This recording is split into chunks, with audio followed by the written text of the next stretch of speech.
Senhor, nós te agradecemos por essa manhã, agradecemos porque o Senhor tem servido a gente com a Tua palavra manifestada de várias formas, em canções, em oração, na explicação da Tua palavra, em ministérios, na ceia do Senhor. Nós temos muito da riqueza do Senhor e nós temos experimentado disso. Nessa manhã, quando mais uma vez vamos refletir um pouco sobre a Tua palavra, que o nosso coração esteja preso a ela e não a qualquer outra coisa. Guarda a nossa mente em Cristo Jesus e que Teu Espírito nos ilumine mesmo, para que a nossa formação, a imagem dEle, seja feita mais uma vez, refeita nessa manhã, em nome de Jesus. Amém. Você pode se assentar.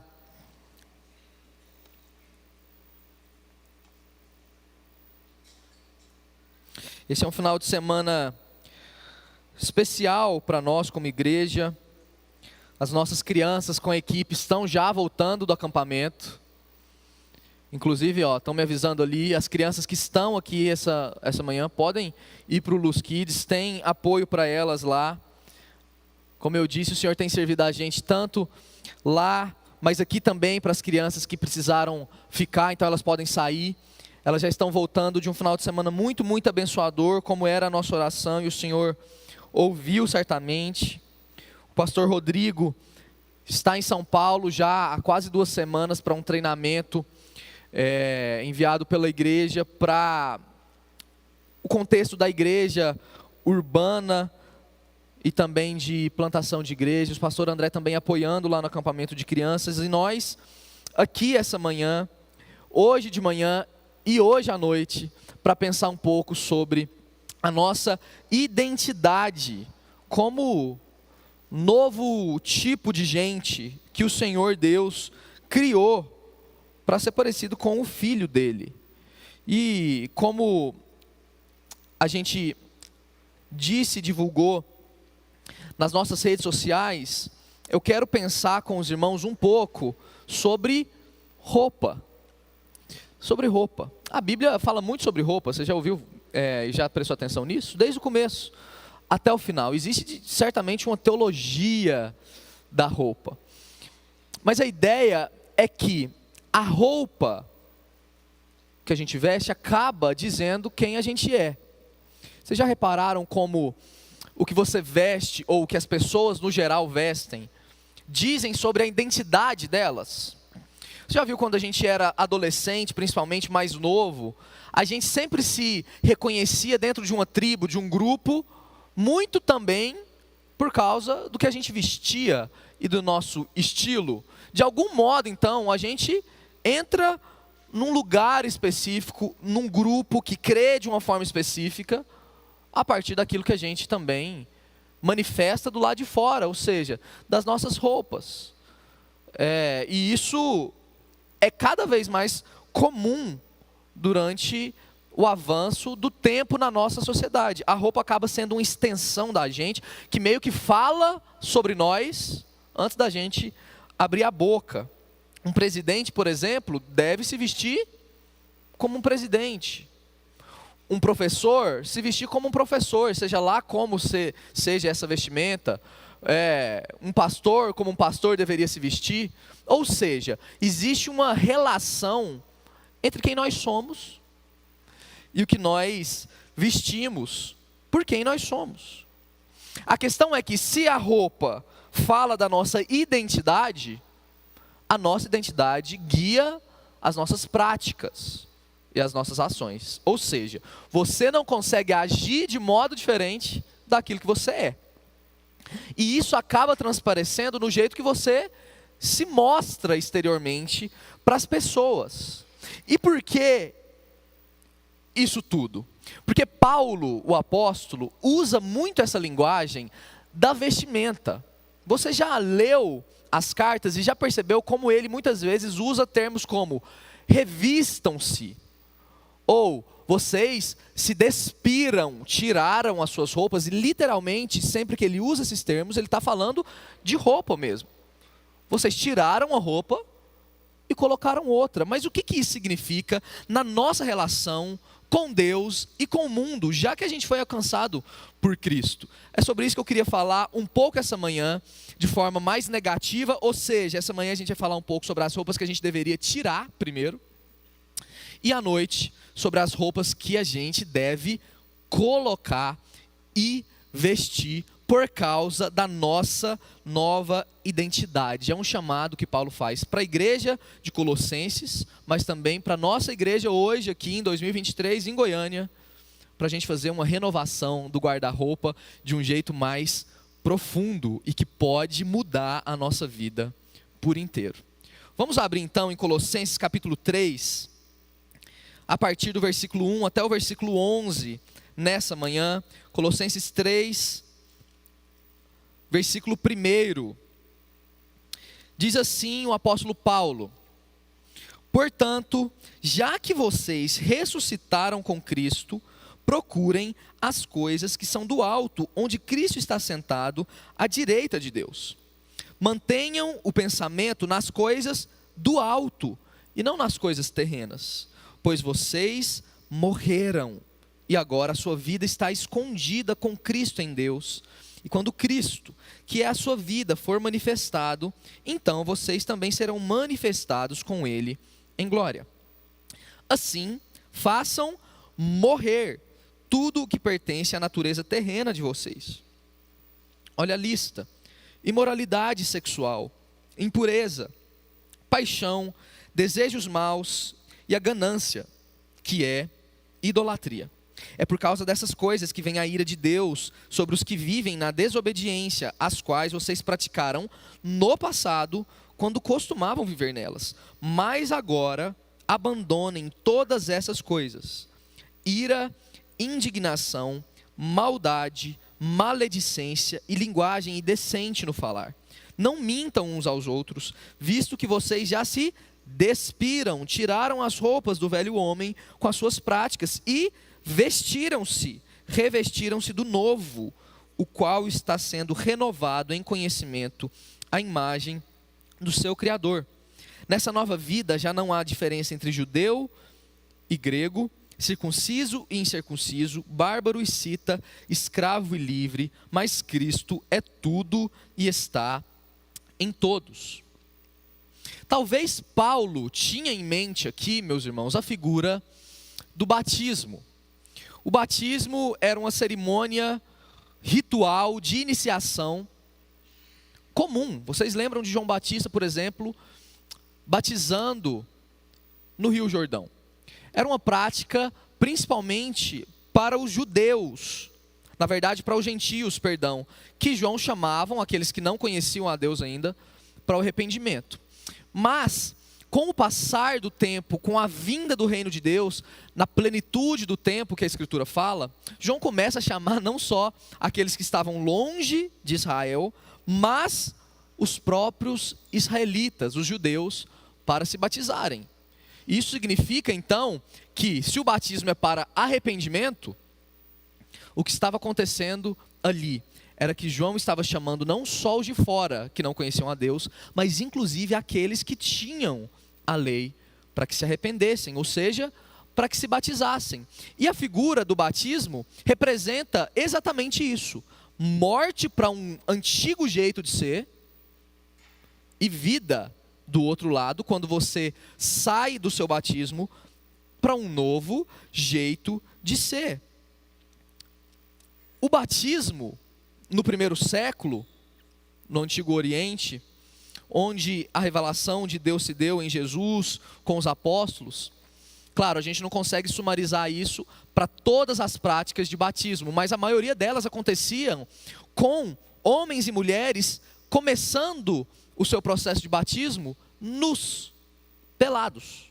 Eles tiravam as suas roupas, eram batizados e depois recebiam uma nova veste, uma nova roupa, uma roupa branca, que certamente simbolizava uma pureza, uma lavagem da antiga vida que ficou para trás, e agora partindo com uma nova roupa para a nova vida.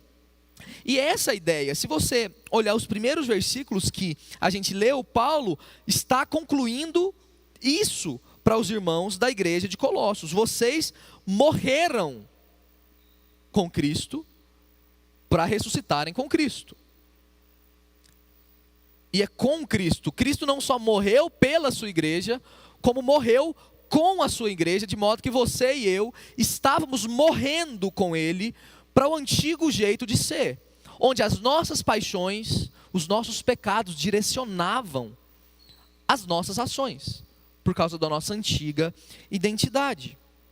Então, essa é a ideia. Se eu morro com Cristo, eu deixo algumas coisas, mas se eu passo a ressuscitar com Cristo depois, eu busco outras coisas, e é o que Paulo está dizendo aqui: procurem as coisas do alto. Afinal de contas, a gente procura as coisas de Deus, de onde Deus está.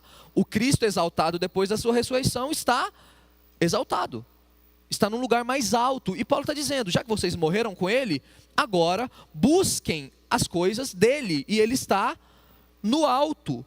O versículo 2 diz: mantenham o pensamento nas coisas do alto, mantenham, e não nas coisas terrenas, pois vocês, e o versículo 3 é central para esse raciocínio, pois vocês morreram, e agora a sua vida está escondida em Deus, em Cristo. Então, se você morreu e nasceu de novo, você precisa de uma nova roupa, de novas práticas, de um novo jeito de ser. Quando Jesus conversa com Nicodemos, alguém que sabia muito da Bíblia hebraica, das Escrituras, da lei dos profetas, ele disse: Nicodemos, não é necessário uma informação nova para você. Você sabe muito. O que você precisa é de algo mais fundamental. Você precisa nascer de novo. Não é um ajuste pequeno que a gente precisa na nossa relação com Deus para consertar as coisas, meus irmãos. A gente precisa ser salvo. A gente precisa de jogar tudo para fora, para longe, o que era antigo, e partir para um novo jeito de ser. E uma criança que nasce de novo, ela precisa aprender a andar. Ela precisa colocar um pé na frente do outro, de modo que para a gente isso é simples, mas para um novo nascimento, aquele que nasceu de novo, é algo complexo. Ela precisa aprender a falar um novo vocabulário, novas palavras. Então é preciso, no raciocínio de Paulo, já que nós morremos com Cristo, a gente precisa aprender coisas novas. Não dá para consertar uma coisinha aqui e aplicar do lado de cá. É algo completamente radical, e a gente precisa lembrar disso. Nós morremos com Cristo, e agora nós somos uma outra coisa. E por que essa ênfase no começo? Porque isso determina se o nosso empreendimento de sermos novas criaturas vai funcionar ou não. Por quê, meus irmãos? E esse é o primeiro problema. Porque às vezes a gente, como filhos do Senhor, alcançados por Ele, ainda estamos vivendo a partir de parâmetros antigos para a nossa própria santificação. É meio que a gente está pegando a roupa antiga e fazendo um remendo para viver a nossa relação com Deus. Enquanto a linguagem do Novo Testamento inteira é muito radical. Será que então na nossa relação com Deus, durante tantos anos, a gente ainda tem insistido de usar ferramentas antigas para a nova vida com Deus? E aí a gente tem provado do fracasso que isso tem sido para a nossa relação com Deus? Paulo está dizendo aqui: vocês morreram com Cristo. E quem está morto, está morto. Nós não reconhecemos mais, meus irmãos, o antigo jeito de ser. O Mateus novo e que está sendo renovado não conhece mais o Mateus antigo. Ele não se relaciona, ele não sabe como o antigo falava, como o antigo se vestia. Não tem a ver, ele não sabe o sotaque. Ele não conhece mais, porque ele é uma nova criatura. Os colossenses precisavam lembrar disso. A igreja de Colossenses estava envolvida há muitas tentações assim, para poder consertar a sua relação com Deus. Ou era o legalismo próprio de uma parte do judaísmo, ou era o misticismo pagão, ou a gente, e olha só que interessante, ou a gente se submete a uma lista de regras para poder Deus aceitar a gente, era uma opção, ou a gente não submete a nenhuma regra, porque a gente é livre na nossa relação com Deus. Paulo está falando, nenhuma dessas opções é a via do Evangelho. O caminho do Evangelho é morrer para qualquer uma delas e abraçar um novo tipo, um novo jeito de ser gente, que é buscar aquilo que está no céu, guardado com Cristo, de modo que ninguém pode mexer, nem a gente mesmo. Então ele diz, vocês então precisam passar pelo batismo. O capítulo 2 vai falar sobre isso. O batismo não é um processo qualquer. Como eu disse, é morrer para viver. E aí, já que a gente volta então com a veste branca para a nova vida, é preciso aprender a viver. É preciso aprender a viver nesse ambiente de liberdade que Deus dá. E aqui ele começa a explicar para a gente como fazer isso. Essa nova vida está escondida em Jesus, no alto, onde a nossa nova identidade está. Então, se você não sabe como viver, a palavra de Deus te esclarece nessa manhã. Não é tentando com as suas forças praticar algo para que você seja aceito por Cristo. Cristo já fez algo por você. E a sua vida, quando você morreu com Ele e ressuscitou com Ele, é nova. Nós já passamos a Páscoa. É preciso aprender a viver desse novo jeito, com a nova identidade, porque as nossas roupas falam por nós. E que roupas são essas? A partir do versículo 5, Paulo vai dizer quais roupas a gente deve tirar e lançar fora. E ele separa isso em dois grupos maiores de práticas problemáticas, de roupas antiquadas, que não combinam mais com a gente, que a gente deve tirar e jogar fora. Práticas relacionadas à sexualidade, praticada de modo desordenado, e também práticas relacionadas ao uso da fala, da língua. Olha só que central Paulo foca. Claro, existem vários problemas e pecados e desordens da velha roupa, do antigo jeito de ser gente, mas Paulo foca nesses dois grupos. E é interessante que esses dois grupos falam muito, muito, e dizem se nós, de fato, estamos numa jornada de discipulado, atrás dos passos do nosso mestre, ou não. Então, do versículo 5 até o 7, ele vai listar uma quantidade de pecados, e ele diz no versículo 5, façam morrer tudo que pertence à natureza terrena. E ele lista imoralidade, impureza, paixões, um desejo maligno, ganância relacionadas à sexualidade. De fato, ele tinha dito antes que se a gente já morreu com Cristo, a gente precisa viver como quem morreu. Mas aqui no versículo 5, se você olhar para a sua Bíblia, ele vai dar uma outra indicação. Ele diz, façam morrer. Mas como assim? Nós não já morremos? Nós já morremos com Cristo, mas a gente precisa fazer morrer? E essa tensão nos ajuda muito na nossa relação com Deus. Ou seja, meus irmãos, a gente já é alguma coisa, a gente já morreu com Cristo, mas durante a nossa jornada agora, nova jornada, a gente precisa continuar fazendo morrer. Não é que aquilo que aconteceu em Cristo não tem os seus efeitos, pelo contrário, tem completo efeito, de modo que a gente não conseguiria lutar contra o pecado sem a morte de Cristo e a nossa morte nele. Mas a indicação de Paulo é, olhos atentos, vocês morreram com Cristo, então façam morrer. É algo como o seguinte, vocês são algo, então sejam o que vocês são. Sejam o que vocês são. E essa é a tensão de viver sendo crente. Será que a gente consegue ser o que a gente é? Porque está claro, você é uma nova criatura. Mas você experimenta disso? E ele passa a listar quais são os problemas de continuar vivendo como uma nova criatura, porque ele está escrevendo para uma igreja, do jeito errado. Isso se manifesta naquilo que é exterior, como problemas práticos do uso do sexo. Imoralidade, que é literalmente a palavra mais abrangente para qualquer uso desordenado da sexualidade, que é porneia. Ou seja, qualquer relação com a sexualidade que está fora dos parâmetros de como Deus pensou que a nossa sexualidade fosse usada.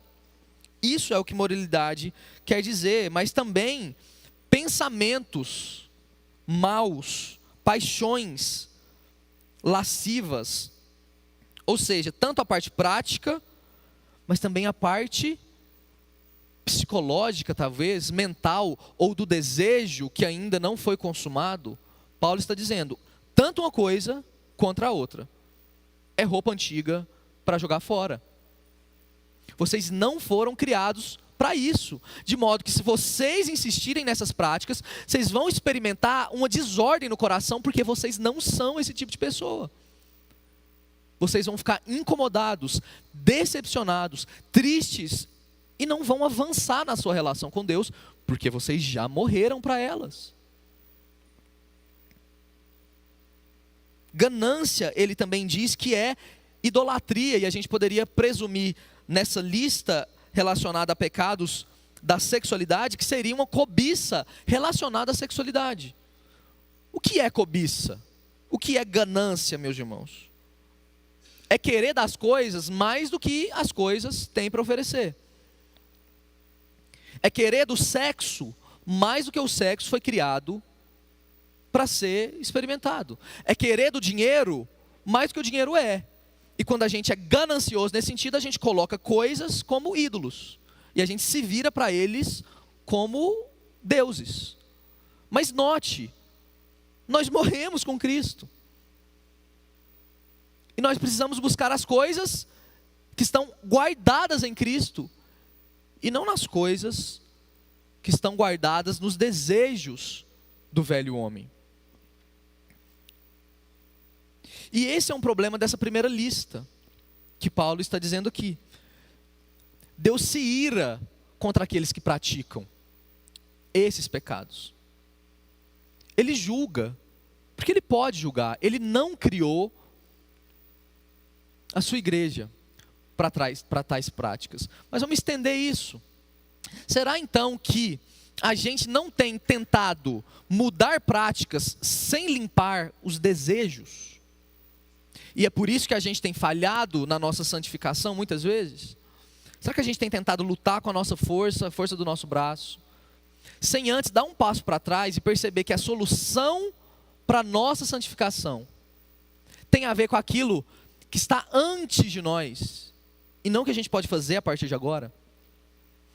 Ou seja, nós nunca conseguiremos, meus irmãos, lutar contra o pecado, se a gente não pensar no problema da vontade.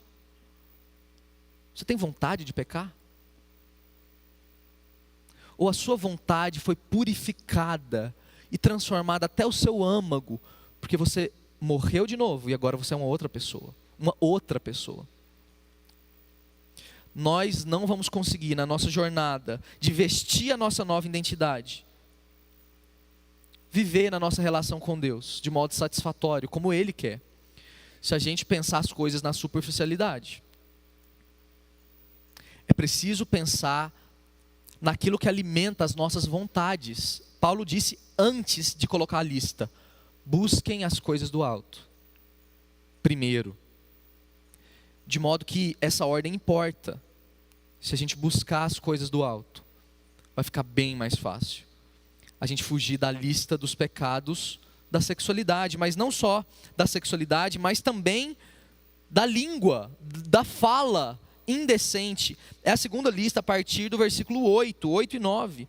E ele vai listar outra lista que separa os irmãos, que racha a igreja, mas que também racha a nossa relação com Deus, porque o pecado faz isso, ele quebra as relações de qualquer nível. E ele diz: façam morrer, deixem a ira, a indignação. A pessoa que é iracunda o tempo inteiro, já viu? O tempo inteiro irado, o tempo inteiro é um problema, é difícil, é negativo. Ele diz: deixem também a maldade, a maledicência, ou seja, a difamação do outro. E a gente às vezes aceita alguns pecados, vocês já viram? Existem pecados aceitáveis às vezes, que a gente aceita, não é que Deus aceita não. Paulo lista os pecados da sexualidade, que a gente abre um olhão assim, né? E para esses pecados? E para a fofoca, que a gente fala que a gente só está comentando sobre o outro? É preciso a gente equilibrar essas coisas, e é didático inclusive como Paulo lista pecados da sexualidade e pecados da fala. Ele está equiparando as duas coisas como um problema real da comunidade dos discípulos de Jesus. Você falar mal do seu irmão, seja falando a verdade sobre ele, ou seja falando a mentira sobre ele, é tão mal quanto o irmão que adultera e que cria uma divisão dentro de casa, um problema para ser tratado na igreja. É igualmente problemático. Por quê? Porque isso não tem a ver mais com um novo jeito de ser gente. Linguagem indecente, linguagem que não edifica, que só destrói, que não constrói. A linguagem tem que ser temperada com sal, Paulo diz.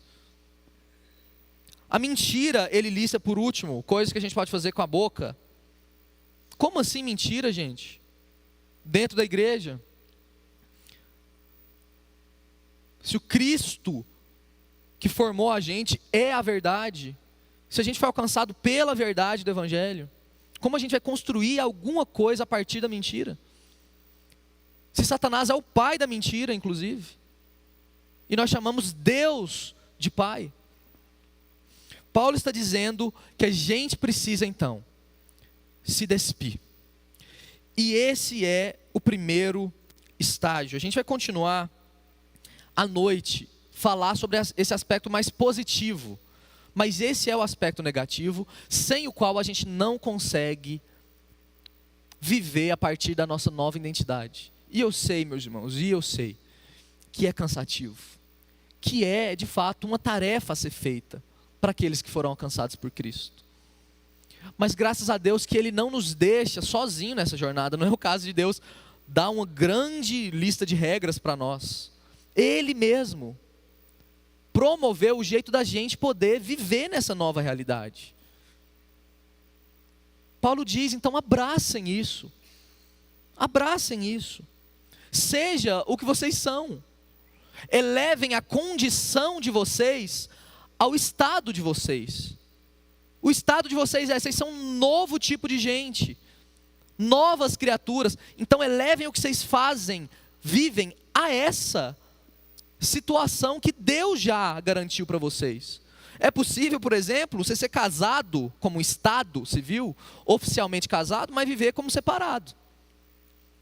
É possível ter uma desordem entre estado e condição, não é? Mas em Jesus a gente é chamado sempre a elevar a nossa condição, o que a gente vive todo dia, ao estado que a gente já é. Nós já somos. E isso traz uma liberdade, uma alegria e uma gratidão de obedecer, para que a obediência ao Senhor não seja mais um peso, mas uma resposta àquilo que Ele já fez de nós. Nós já morremos com Cristo e já ressuscitamos com Cristo. Então nessa manhã, eu queria que você pensasse sobre isso. Não sobre deixar uma lista de pecados para trás, como a gente comentou. Mas sobre, mais fundamentalmente, deixar o velho homem, a velha mulher para trás. Nós não nascemos do primeiro Adão. A igreja do Senhor nasceu do segundo Adão. O novo tipo de ser gente.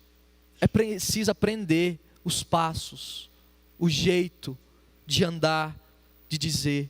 É preciso ter novas roupas. Não cabe num adulto uma roupa de criança, vai ficar apertado, é estranho.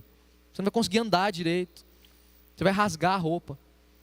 Não cabe adultério para aqueles que foram alcançados pela fidelidade do noivo com a sua noiva. Não cabe, é uma roupa antiga.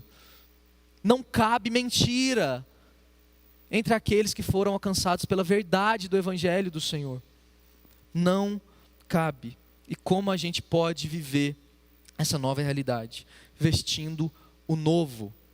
O versículo 10 vai nos lembrar. Se revistam do novo. Do novo. E literalmente, o novo aqui no texto significa algo inédito, uma qualidade nova de coisa que aconteceu. E a gente é chamado para vestir isso em nós. Porque nós já somos esse novo tipo de gente. Essa nova vida que está sendo renovada à medida que a gente conhece a Deus. Então esse é o desafio para essa manhã. Mostre para o mundo, para a igreja, para a sua família, no seu trabalho, onde você está, com as suas roupas, ou seja, não só com aquilo que você é, porque você já é, mas com aquilo que você faz, com o que é exterior. Mostre quem você é, com as roupas que você veste, com as práticas que você tem. Aponta para o seu estilista. Nós somos um novo grupo, vestidos de uma nova forma. Cristo está fazendo isso com a sua igreja. Cristo está fazendo isso. Ele é a nossa roupa. Nós pegamos Ele e vestimos em nós. Vocês se lembram quando Adão e Eva pecaram? O que eles fazem? Eles fazem uma roupa de folhas. E o que Deus faz quando encontra esse primeiro tipo que falhou de ser gente? Ele interfere e diz: essas roupas não são as roupas para vocês. E faz uma roupa de pele de um animal. De fato, Jesus é a nossa roupa. Ele é esse cordeiro que foi morto para que com a sua pele, para com o seu próprio corpo, a gente tome isso e vista.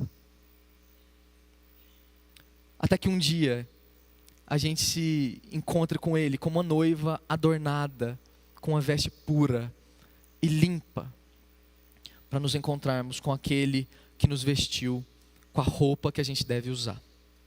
Amém? Vamos orar. Senhor, nós te agradecemos muito, porque enquanto a tua palavra dá para nós uma série de indicações de como deveríamos ser, antes disso, o Senhor já proclama para nós o que nós já somos. O Senhor nos dá a boa notícia antes de nos dar um bom conselho. Nós somos, Senhor, a tua igreja, novas criaturas. E não cabe para nós mais o antigo jeito. Nós não queremos conhecer o antigo jeito. Nós não queremos, Senhor, lidar com a nossa sexualidade de um jeito errado mais. Nem de forma prática, nem nos nossos pensamentos. Não porque isso é um fardo, mas porque isso não faz parte mais de como pensamos as coisas, porque o nosso conhecimento está sendo renovado pelo novo que o Senhor conquistou para nós.